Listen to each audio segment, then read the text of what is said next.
Hello, my dear friends, and welcome. I had been experiencing increased fatigue at the end of last year and into the start of this year, and it was really affecting my quality of life. I had decreased energy and I was running out of steam by mid afternoon. I found myself plopping down on the couch by early to mid afternoon with my iPad or the TV, or sometimes to try to read a book, but my fatigue affected my concentration, so sometimes I couldn't even do that. Do any of you ever feel this way? Let me know in the comments below if you do, or how does your fatigue affect you in your daily routine? Today, I'm going to talk a bit about how my fatigue got so bad, the steps I took to deal with it, and how it's going now. Before I jump in though, do me a favor and hit the like button under this video if you like videos like this. This helps the channel by telling the YouTube algorithm that this is valuable content and will show it to more people. Thanks. Okay, so how and why did my fatigue increase? It's been kind of creeping up on me, slowly most times, but sometimes it hit me like a brick wall.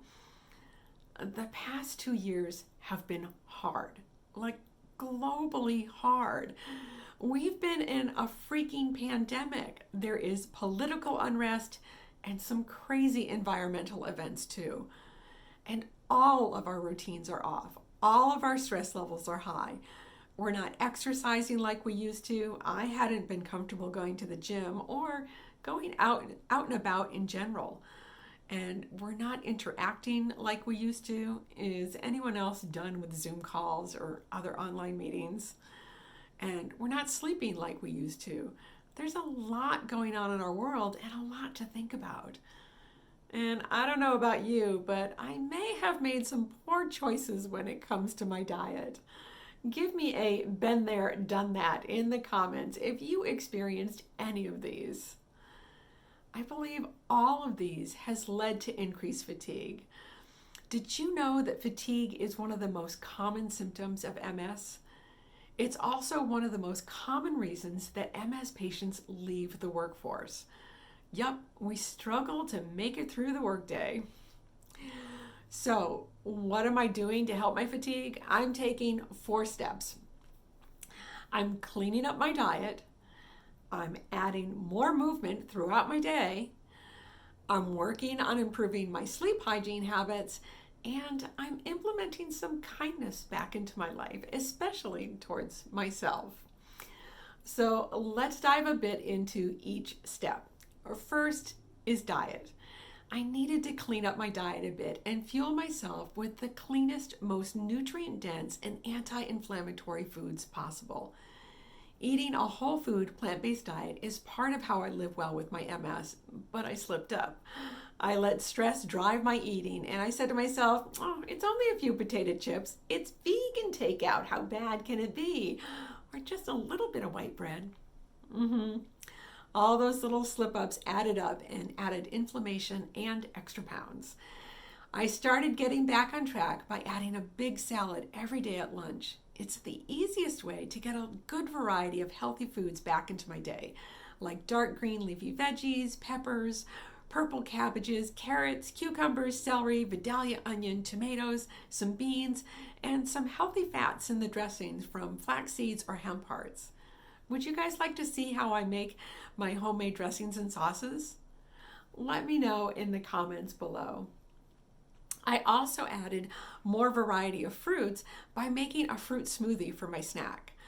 In my smoothies, I add greens, typically spinach or kale or both, frozen bananas, and a variety of frozen fruit like berries, mango, or pineapple, and a bit of citrus from lemon or lime, and then of course healthy fats like ground flax seeds, hemp hearts, or chia seeds. This is a delicious way to add a good variety of greens and fruit into our day. I also added more water. Our bodies are made up of 60% water, and water helps regulate our body temperature. It moistens our tissues. It protects our organs and carries nutrients and oxygen to our cells. It lubricates our joints and it lessens the burden on kidneys and liver by flushing out waste products. It helps dissolve minerals and nutrients to make them more accessible to our body, and it also helps decrease fatigue. Next, movement. I know it sounds counterintuitive to move more when you're feeling fatigue, but exercise significantly reduces fatigue in patients with MS. Adding physical movement and exercise helps our cardiovascular systems work better by bringing blood flow to all areas of our body, including our brains.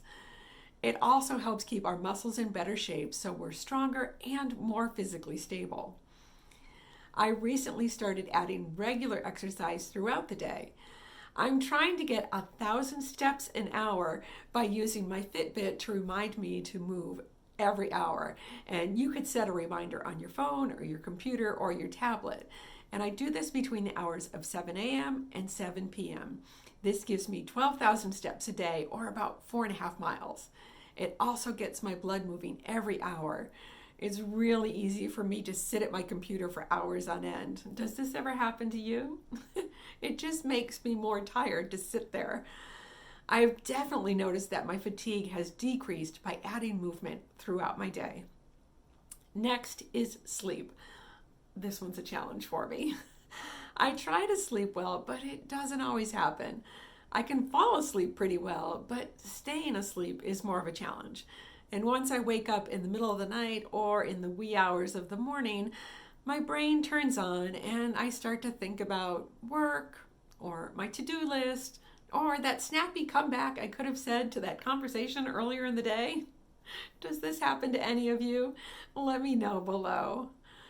The steps that I'm taking to help my sleep are a consistent bedtime. I try to be in bed from 10 p.m. to 6 a.m. every day.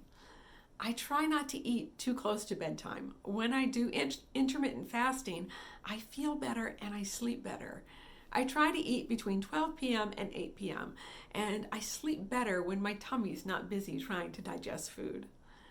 I keep all screens out of the bedroom. The artificial blue light can affect our natural circadian rhythms and our melatonin levels.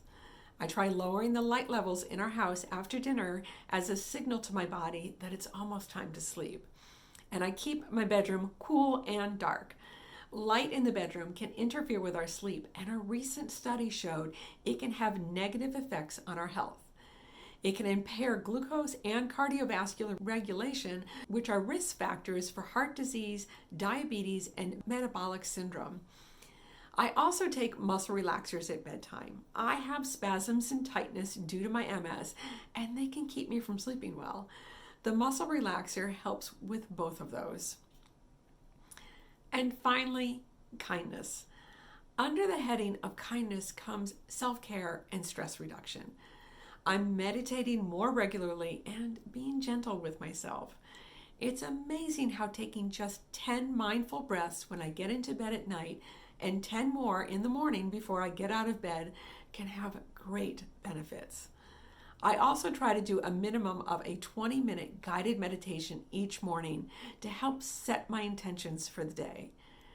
Some studies show that participating in mindfulness-based stress reduction showed significant improvements in cognitive, psychosocial, and overall functioning regarding fatigue.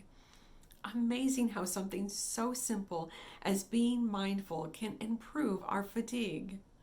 There you have it, my friends. 4 things that we can do to improve our fatigue: cleaning up our diets, adding more movement throughout the day, improving our sleep hygiene habits, and adding some kindness and regular mindfulness to our lives. So, how is my fatigue doing now? Much better. I'm not going to say that it's gone, but it is improving. I'm spending less time on the couch and more time doing things that I enjoy.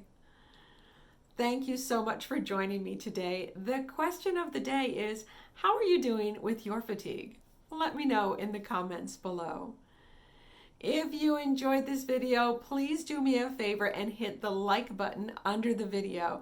And if you're not subscribed yet, why not? Go ahead and hit the subscribe button and the notification bell so you don't miss any upcoming videos. Until next time, my dear friends, be well.